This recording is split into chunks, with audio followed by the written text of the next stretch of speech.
wenda gushimiye cyane uko umeje gukurikira Kiss FM Kigali's #1 hit music station. This is Austin and it is gonna be the drive. It's more fire weekend yacu yatangiye kandi it is happening in Kigali. Gabi Kamanzi is right here in the studio. Kiss FM.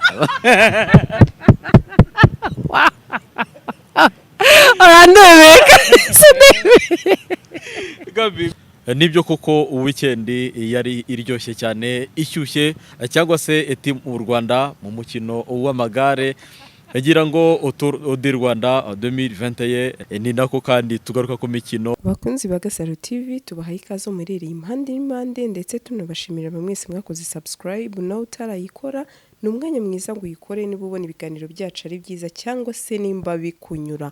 Ndabasuje cyane rero abari mu Rwanda, abari muri East Africa, abari muri diaspora, aho muri hose no kuri nanjye ndabakunda kandi mvuga ngo muraba agaciro kuri nge.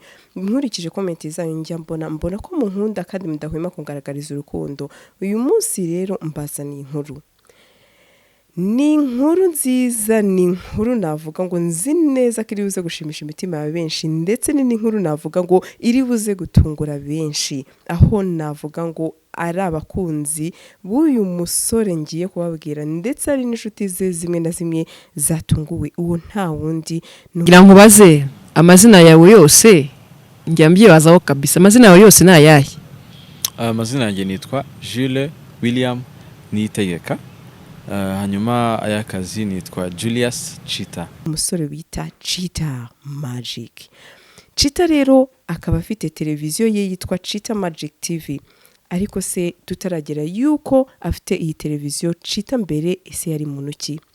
Chita rero akaba yarabaye umunyamakuru kuri radio bita Contact FM, ndetse navuga ko aho yakoraga ibigendanye na sinema mu kiganiro cya sinema, akaba yarakunzwe cyane n'abatari bake, ndetse akaba yari nk'umunyamakuru wakoraga ibyegeranyo byiza, ndetse navuga ngo bikundwa cyane cyangwa se byakunzwe cyane igihe yari kuri iyo radio.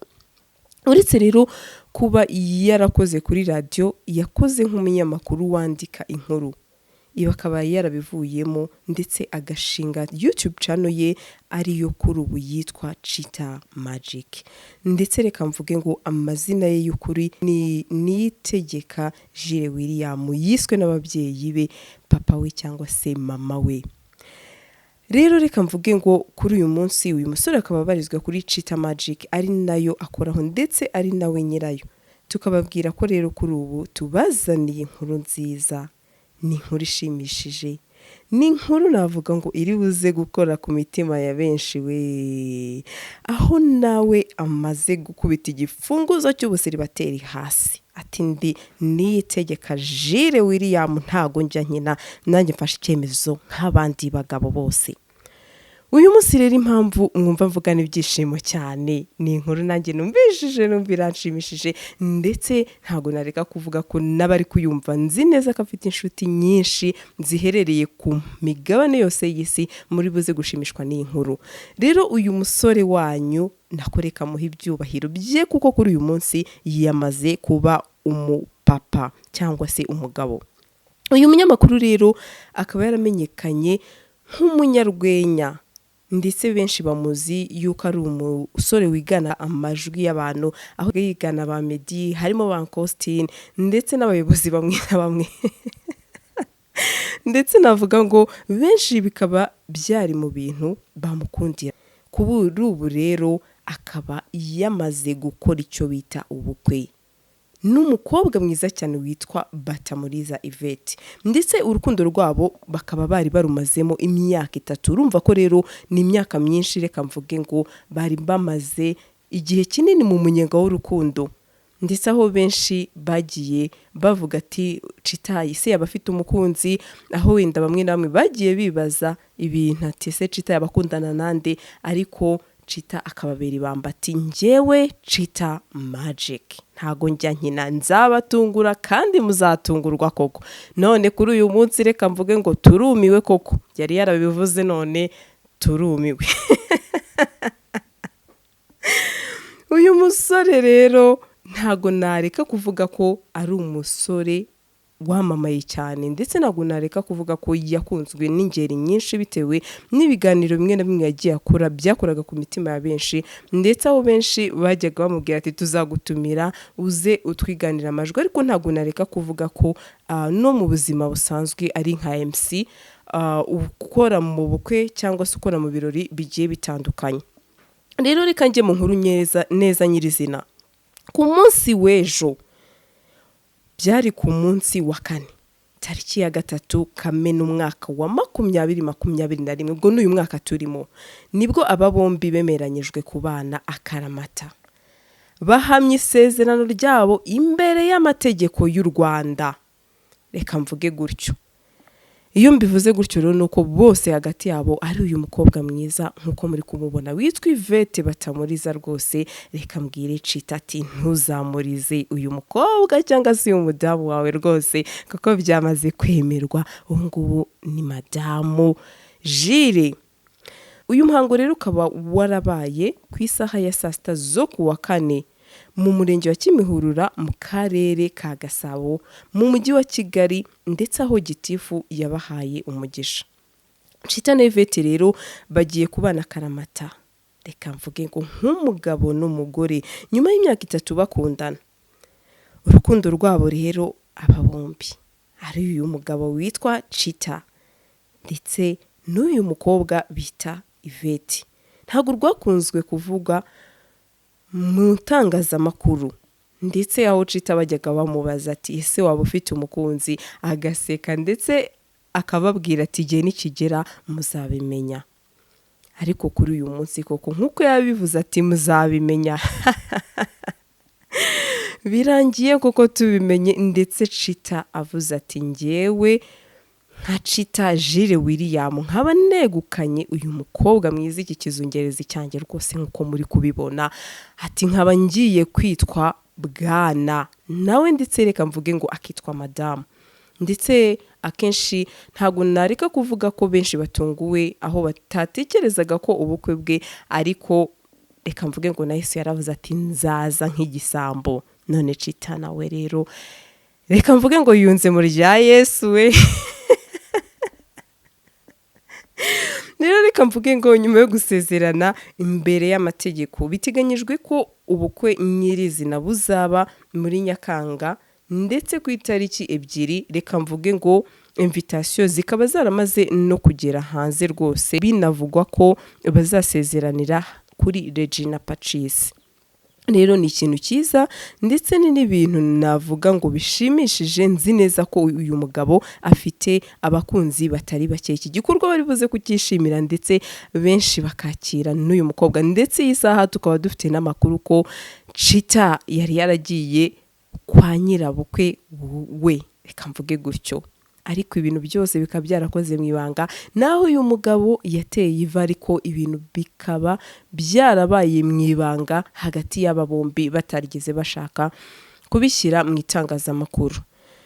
Rero reka mvuge ngo Chita kuri iyi saha n'umuyobozi wa Chita Magic TV, akaba yaramenyekanye mu gisata cy'imyidagaduro cyane mu rwenya, aho yigana amajwi y'abantu benshi bagiye batandukanye nkuko nakomeje mbibabwira. Ni inkuru nziza bikaba birabaye, Chita Magic akaba abaye umugabo. Hari benshi bajyaga batekereza ati se uyu musore nakajamba azatubwira, ariko uyu munsi reka mvuge ngo ijambo ryo kuvuga ntari gihari, kuko uyu munsi umukobwa mwiza cyane rwose igitonora inzobe nziza cyane akaba yamaze kwegukana umutima w'uyu musore bita Niyitegeka Jire William uzwi nka Chita.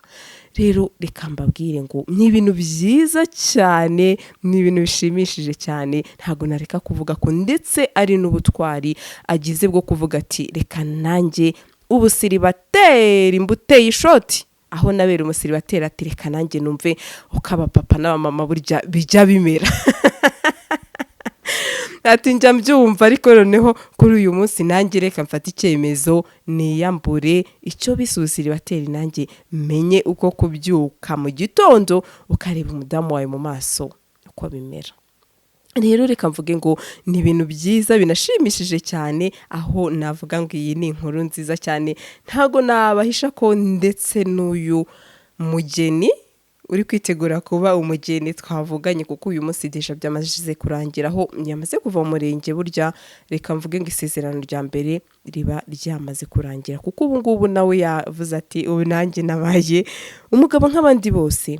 Ntabwo rero nareka kuvuga ko yantangarije ko ari ibyishimo cyane kuba umukobwa bakundanye, ndetse yari yarifuje igihe kinini ko bazabana akaramata, birangiye inzozi ze zibaye impamo, aho yantangarije ati ni umukobwa nakunze, ni umukobwa numvaga ko ubuzima bwanjye buzerekezaho, ndetse ni n'umukobwa nahoze nifuza ko twazabana akaramata. Ati none icyo nshima Imana nuko inzozi zanjye zibaye impamo. Ndetse yanongeye haravuga ati nzi neza ko ari umukobwa navuga ngo ujyanye n'ibyifuzo byanjye, kandi ari umukobwa mwiza cyane usenga. Uyu munsi rero ntewe ishema no kuba agiye kwitwa Madame Jire. Reka rero mvuge ngo ni ibintu byiza cyane, ndetse ni n'icyemezo navuga ngo gishimishije. Navuga ngo rero abantu bose bajyaga batekereza uyu musore Chita, nimwihangane nuko bigenda mu rugendo rw'ubuzima nuko bijya bigenda. Mbuno ntiyaburaga wenda wamuratsekeza gati uyu muntu azambwira rimwe akajambo, ariko ngo birangiye noneho Chita yegukanwe n'umukobwa mwiza cyane witwa Batamuriza Yvette. Ni ibintu byiza cyane rero, ni ibintu ndetse navuga ngo Imana irimo, ndetse nanabifuriza ko urugo rwanyu rwazahorana amata ku ruhimbi. Reka mbabwire ngo rero nibisigaye Imana izabikore, kandi ntabwo nareka kubabwira ngo muziragize Imana, kuko byose niyo ibikora kandi niyitegeka koko nk'izina ry'uyu musore bita Chita. Rero we wakurikiye inkuru, wakoze cyane, we wafunguye, we watanze comment urungenzi kuri twe, ndetse ntago natwe tuzagutenguha umunsi ku wundi. Reka nifurize rero Chita ndetse n'Abatamuriza Yvette urugo ruhire, ndetse muzabyare hungu na kobwa, kandi Imana izabane namwe mu buzima bwanyu bwa buri munsi. Nk'Agasaro TV nicyo kintu tubifurije. Rero murakoze cyane, nge mwatwari turi kumwe muri iyi nkuru ni Sandra nk'ibisanzwe, naho ubutaha ciao nakagaruka. Itandatu right now na Kiss FM. Of course uri kumwe nanje Austin kugera saa mbere zuzuye, kubera ko dufite abafatanyabikorwa batandukanye. Saa ya mbere turabagezaho waza showtime, aho ushobora gutsindira amafaranga ari cash ibihumbi 35. Uyu munsi rero turaza kuyongera nitwumva abanyamahirwe bakugenda bakora neza. Ejo mwarambeshe ukajya ukora ibintu nkumva ugeze ahantu hagiye mu demono, cyangwa se ukaba wari kawarenze. So urabigenza gute noneho? Urakora amasegonda 30 ya waza showtime. Isaa yacu ya kabiri ni sing for cash. Nkandaza kugushyiramo indirimbo ukayumva, nyuma wamara kuyumva ugahita uyisubiramo right now on Kiss FM. Of course turakomereza ku bandi bahanzi abanzi bakora ifite hano muri studio, nyuma yo kumva birusanga cyangwa se what's going on in Kigali. Tumenye what's going on. Silent disco kuwa gatanu hari iki bitaramo byinshi. Medin. Okay, thank you for your invitation. Maze igihe kigera ku minsi ibindi Kigali, nagarutse kuwa gatanu twashize nijoro. Narakiriwe neza, nakiriwe n'abakunzi banjye, nakiriwe na fan base nini y'abantu bishize hamwe bita inkoramutima.